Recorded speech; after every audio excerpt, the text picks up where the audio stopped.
Hi guys and dolls, today I'm going to be sharing with you this tutorial, which is a somewhat bumble tongue. Today I'm sharing with you this monochromatic makeup look, and for this look I actually used the same cream base on my eyes, my cheeks, and my lips, and that is Cream Color Concentrate from OCC.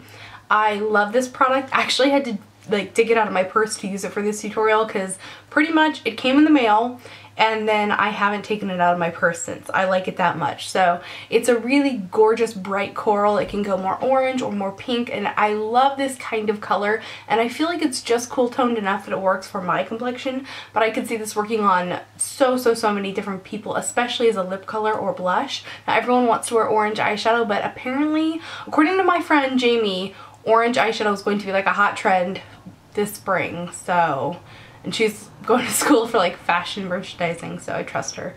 And if not, you know, I mean, I just match my Starbucks cup. So anyway, I hope that you guys enjoyed this tutorial. Please leave me feedback if you like this format, and let's go ahead and get started. For primer today, I'm using the NARS Smudge Proof Primer. I actually really love this product, and I find that this is the best primer for more mature eyelids, if you will. So it's just a little bit less drying than some of the other primers. That's just my own personal experience with it. When you're working like a color like orange and it's very vibrant and punchy, and in fact orange is actually the color that's the most visible to the human eye, I find that it helps to have a neutral base, and especially for a look like this where I'm going for like a fun and punchy look, but I want it to also really look beautiful. So I'm going to go in with a transitional color like soft brown, which has a slightly orange or peachy base.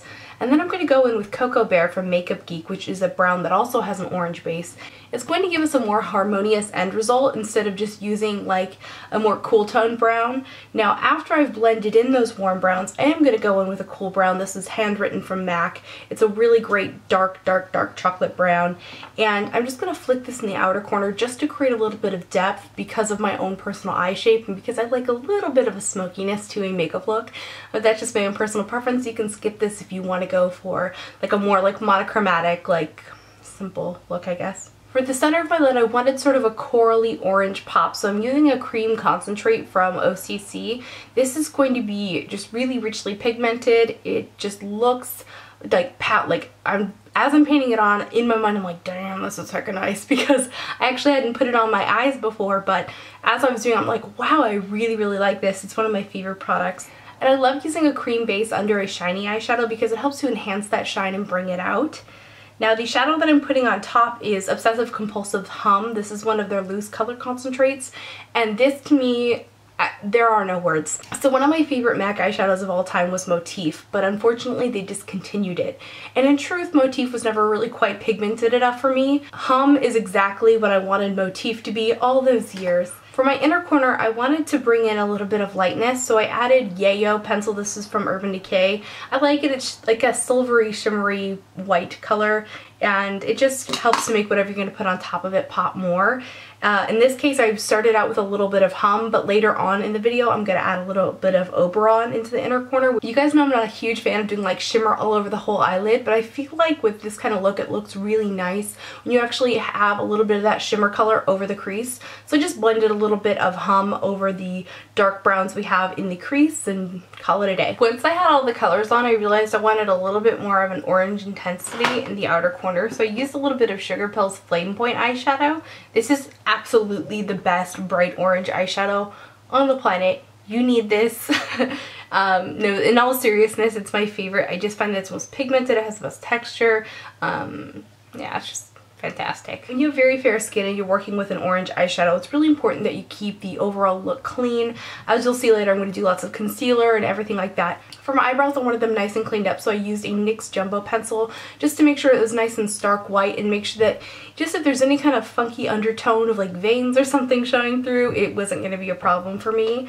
And then over that, I'm going to place Oberon Loose Color Concentrate. I actually really love this color. It reminds me a lot of MAC's Pink Opal pigment, but it has a thinner texture, so it doesn't look kind of dusty if you want to pack on plenty of color. And then I used a blending brush to blend that out. I think this is good advice for anyone, but when you have very fair skin, it's so important to make sure you don't have any fallout from your makeup. It just can make you look tired, It just really affects the way your foundation will look, and that's why I tend to like to do my eyes first, and then I'll go ahead and remove all the yucky stuff after. So my favorite foundation to use when I'm making a video is the Illamasqua Skin Base. I think that it looks very natural, it photographs fantastically, and overall doesn't feel heavy or gross on my skin, and it's really great at perfecting but still looking like my actual skin. And if I use enough of it, or if I kind of like let it dry on the little palette thing, I can almost use it as concealer. Today I used a different method of application. Instead of just using the Beauty Blender sponge, I actually used like a flat brush to paint it on all over, and then use the Beauty Blender brush to like stipple it and kind of blend it out and everything. I actually like the way this turned out. It didn't turn out too bad, so I might adopt this in my everyday life. I don't know, we'll see. For a little bit of spot concealing under my eyes, I use the Tarte Maracuja concealer, effortless concealer, or whatever they call it. I actually don't think this shade was a great match for me, so we're just gonna skip the rest of that. Lately I've been trying out something a little different with my contour. I've been using a cream contour, and this is another one of those cream color concentrates from OCC. This is called Trick, and it's a brown with a pink undertone, so it's really fantastic for doing a contour for kind of pink toned skin.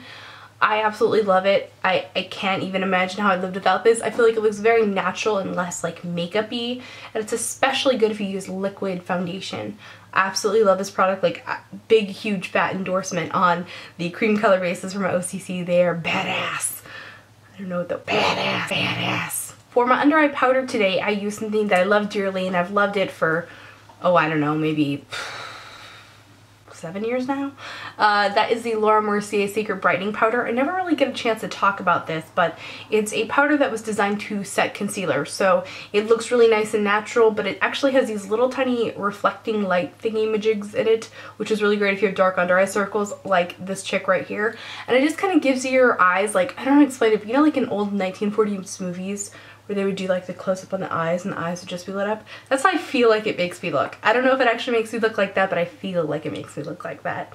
For my overall face powder today, I used something that was mattifying but didn't add any color, and so that is the Makeup Forever HD powder. Good stuff. You've heard about it many, many times. You'll probably hear about it a zillion more times. It's a silica powder. Honestly, you could just buy the one from e.l.f. It's the exact same thing. Now, when it comes to the cream blush, I actually meant to apply it before I had applied the powder, but I forgot. But it ended up working out. I had a little bit of the cream concentrate that was on my palette that had dried up a little bit, so it almost had a powdery feeling to it. And so it worked perfectly as a cream blush, like after the fact, after I had already applied the powder, because sometimes I can kind of create like a weirdness, but this time it totally worked, so yay.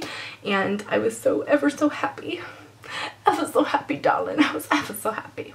Then I went back to the eyes, as I generally will do. I'll kind of like go back and forth. So my eyelashes today are from Pinky Paradise, or the brand is AMO. I don't know. They're really nice. They're like less full on the inner portion and fuller and longer and thicker on the outer edge of the eye, so it kind of gives you a really nice upswept look to the eye. It's really pretty. Going back to sort of balancing when you're using a color like orange, I find that it's helpful to use black around the eye because it kind of centers it and kind of makes the white parts of your eyes look whiter, and I find that when you use a black pencil, your eye color is brighter, whether you have brown eyes, green eyes, blue eyes, purple eyes, hazel eyes, whatever. I just find that it works for pretty much everyone. You guys might have already seen my huge Urban Decay eyeliner Swatchapalooza. Roach is a really like reddish, bronzy color. It has a really nice shimmer to it, but I love that they have these browns with all these different undertones, and this one works really well with this orange eyeshadow. It makes it so that it's similar in tone and it kind of creates that harmony, but it has that nice neutral base because it is brown.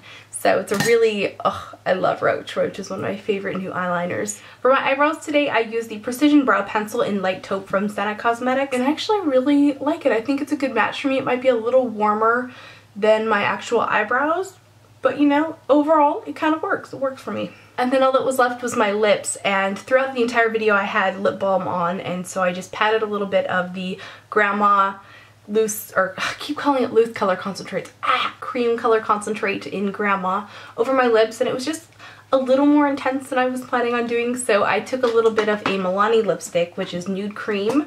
It's a really nice pink based nude lipstick. It's like the only nude lipstick that I like, so love this stuff. For the inner corners, I went ahead and added a little bit of Oberon just in this little section here. It always brightens up my eyes, and I feel like my eyes are kind of close together. I don't know if that's actually true, if that's just like some weird thing that I feel about myself, but I like using a light color on the inner portion of my eye to open me up a little bit, like a little butterfly. And there you have it. That is my monochromatic orange or coral look. I hope that you guys enjoyed this tutorial, and I will see you guys in my next video. Remember to just be yourself. See you, bye.